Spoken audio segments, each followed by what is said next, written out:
Hi, welcome back to my channel. My name is Catherine and this is Raspberry Reads. I have a tag video for you today, and this is the beautiful book tag, and I was tagged by Nikki over at My Messy Bookshelf, so thank you, Nikki, for tagging me. The tag was originally created by Holly Dunn Design, so I'll link Nikki's and Holly's videos in the description box below so that you can check them out. I did find Nikki's video really helpful for sort of sparking ideas in my mind for answering this tag, because I must admit that even though I love reading, I have had to move a lot in my life, so I don't, even though I have quite a few books, I don't have a lot of really beautiful books. I don't buy books purely based on their aesthetics or special editions very often. Maybe at a different point in my life I will do, but most of the books that I buy now are either sort of secondhand paperbacks, or I consume things on my Libby app, and that's purely to sort of save space in the house. But nonetheless, I've tried to cobble together some answers for you for this tag video today.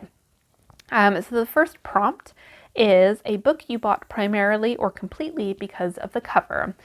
Now, I remember seeing this book in the window displays of Waterstones years ago, and that is Robert Macfarlane's Underland. I've spoken about this book loads of times on my channel, so I won't go into it too much, but needless to say, it's a nonfiction look at the beauty of underground landscapes, and I just fell in love with that cover. It's so eye-catching.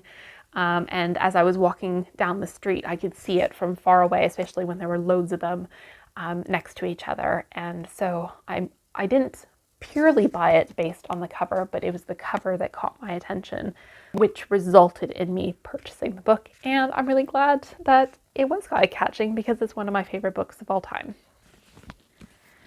The second prompt is a book that you'd like to buy because of the beautiful cover. Now again, as I just mentioned, I don't tend to buy books purely based on their beauty, but thinking of some books that I would like to read anyways, and they just happen to have beautiful covers, is The Glassmaker by Tracy Chevalier. I'll pop the cover up here for you. I think just the swirl decoration is very beautiful, very eye-catching, and quite pleasing in a sort of mind-massaging way. And also, I've seen Susanna Clarke's The Wood at Midwinter. I haven't read anything by Susanna Clarke. She's the author of Piranesi, which I'd like to get to. But that is one of those books where the cover art has definitely drawn me in and has made me interested in reading it. Again, I'll put a picture up for you. So yes, those are two books that I would like to get to, kind of based on the beauty of their cover art. The third prompt is your favorite design in a series. Without a doubt, let me pop down and get it.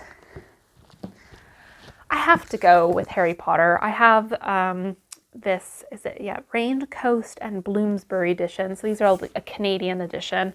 And I just love these. You can't see them, they're out of shot, but I have the whole series. I love the bright, bold, almost primary colors.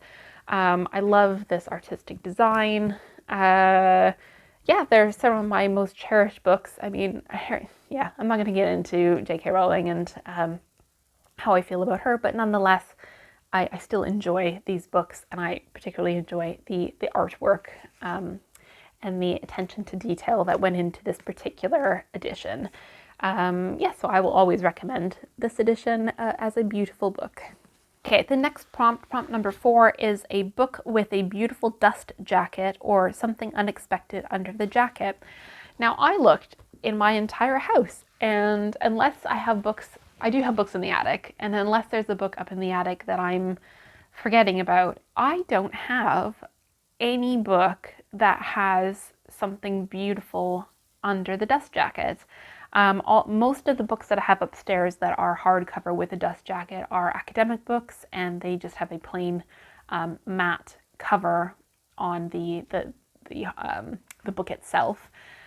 And so I can't answer that question, but what I will do is I'd like to put it to my viewers. So if you're a viewer who has watched my channel for a while and you know my tastes, what book would you recommend that I look into that has a beautiful cover under the dust jacket, or something surprising that you think I would like, not just for the cover, the beauty of the cover design, but for the actual book itself? I'm really interested in hearing your recommendations, so that maybe I can have a nice one to add to my book collection. Prompt number 5 is, look at the prompts over here, is a naked hardback, so a gorgeous book with no dust jacket. So that I have lots of. And the book, which I have mentioned on my channel before, is this Harper Design edition of The Secret Garden.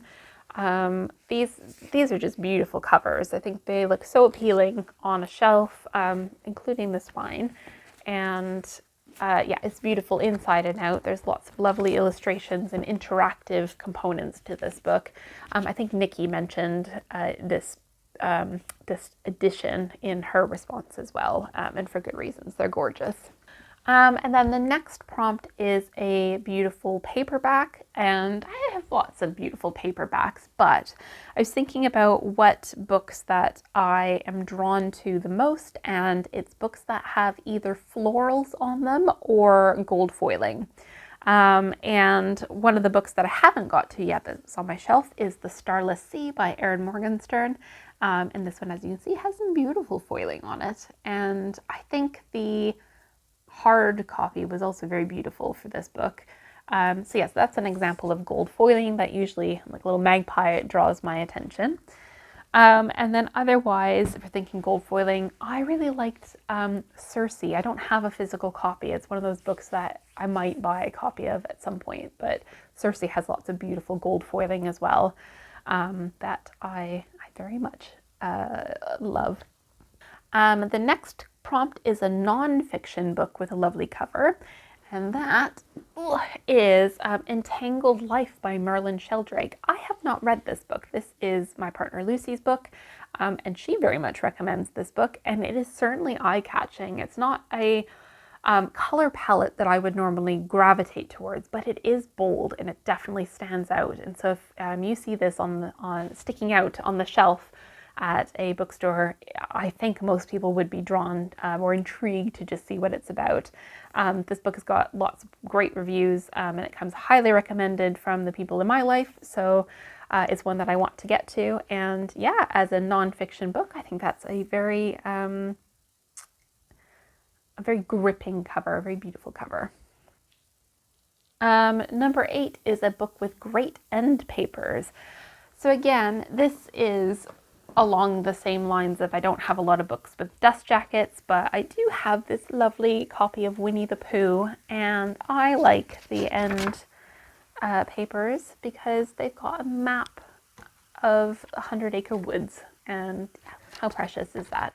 So it's not an example of a modern book that you see in these book boxes, subscription boxes that have beautiful sort of sprayed edges and end papers, but it is a cherished classic of mine, and I do love a book that has a map on the inside, so I appreciate the end papers in this edition of Winnie the Pooh, which is from the early 90s, I might add. And the last prompt is a book with a beautiful spine. And so some of the books that I mentioned could count for that one, but this one is one that sits on my shelf and I look at regularly, and it's Heidi. So there you go. So it tends to shine in the sunlight. It's got a nice little illustration of her. Very pretty front. Also, shout out to, what are these called? Beveled edge papers. And it's got really nice illustrations. So, and actually nice end papers too. So yeah, all around beautiful book. Children's classic, Heidi.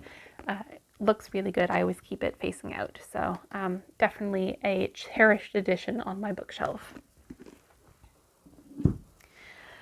And that just leaves me to tag a few people. So I wanted to tag Bonnie Nicole. I wanted tag Smitty, and I wanted to tag Savage Reads. I don't think I've tagged any of you before, so I'm interested to see your beautiful books, especially because I don't know your tastes as well. So I think I'm looking forward to maybe getting to know you a little bit better by what types of books you have on your shelves. So yes, thank you again, Nikki, for tagging me in this video. It's so nice to see people's love for the artistic side of the books come through in these types of response videos. And I hope you've enjoyed watching mine. So with that, I just want to say that I hope you're all doing really well, and I hope you're enjoying whatever it is that you're reading, and I will see you soon in a new video. Take care. Bye.